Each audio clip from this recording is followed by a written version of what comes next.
اعوذ باللہ من الشیطان الرجیم بسم اللہ الرحمن الرحیم۔ السلام علیکم۔ آج جو ہم دربار رسالت میں ایک والد کا واقعہ سنیں گے، اس سے ہم سمجھ پائیں گے کہ والد کا کیا رتبہ ہے اسلام میں۔ یہاں پر بہت سارے ایسے لوگ ہیں جو اپنے والدین کو اچھے سے نہیں ٹریٹ کرتے، تو ہم ان سب لوگوں کے لیے، ہمارے لیے بھی ایک سبق ہے کہ کس طرح ہمیں والدین کا خیال رکھنا چاہیے۔ دربار رسالت میں ایک والد کی فریاد کا واقعہ۔ حضرت جابر بن عبداللہ رضی اللہ تعالیٰ عنہ سے روایت کیا ہے کہ ایک شخص رسول کریم صلی اللہ علیہ وآلہ وسلم کی خدمت میں حاضر ہوا اور شکایت کی کہ میرے باپ نے میرا مال لے لیا ہے۔ آپ صلی اللہ علیہ وآلہ وسلم نے فرمایا کہ اپنے والد کو بلا کر لاؤ۔ اسی وقت جبریل امین علیہ السلام تشریف لائے اور رسول اللہ صلی اللہ علیہ وآلہ وسلم سے کہا کہ جب اس کا باپ آ جائے تو اس سے پوچھئے کہ وہ کلمات کیا ہیں جو اس نے دل میں کہے ہیں، خود اس کے کانوں نے بھی نہیں ان کو سنا۔ جب یہ شخص اپنے والد کو لے کر پہنچا تو آپ صلی اللہ علیہ وآلہ وسلم نے اس کے والد سے کہا کہ کیا بات ہے، آپ کا بیٹا آپ کی شکایت کرتا ہے، کیا آپ چاہتے ہیں کہ اس کا مال چھین لوں؟ والد نے عرض کیا کہ آپ اس سے یہ سوال فرمائے کہ میں اس کی پھپھی، خالہ یا اپنے نفس کے سوا کہاں خرچ کرتا ہوں؟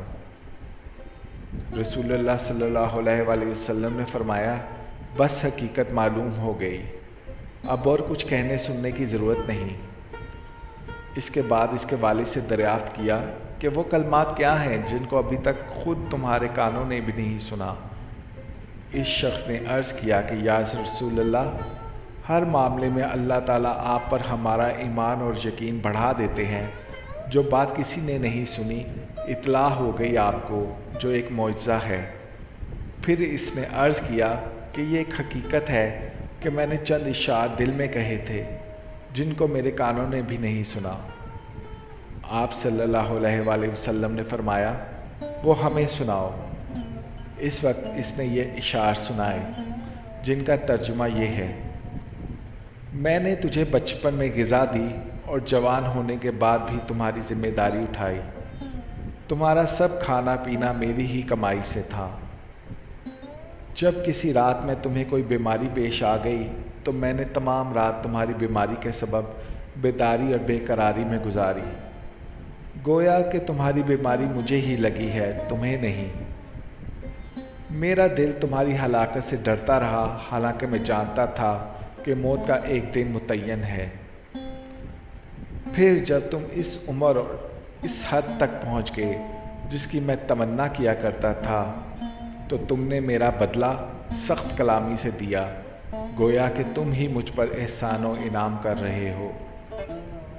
کاش اگر تم سے میرے باپ ہونے کا حق ادا نہیں ہو سکتا تو کم از کم ایسا کر لیتے جیسا کہ ایک شریف پڑوسی کے ساتھ کیا جاتا ہے، تو کم از کم مجھے پڑوسی کا حق تو دیا ہوتا اور خود میرے ہی مال میں میرے حق میں بخل سے کام نہ لیا ہوتا۔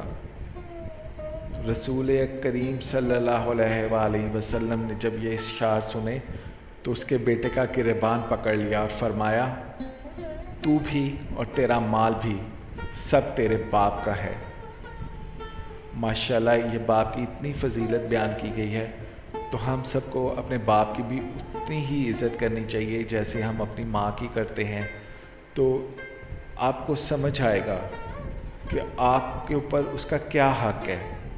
تو میں امید کرتا ہوں آپ اسے سبق سیکھیں گے، اپنی غلطیوں کو درست فرمائیں گے اور ثواب دارین حاصل کریں گے اپنے ماں باپ کی خدمت کر کے انشاءاللہ۔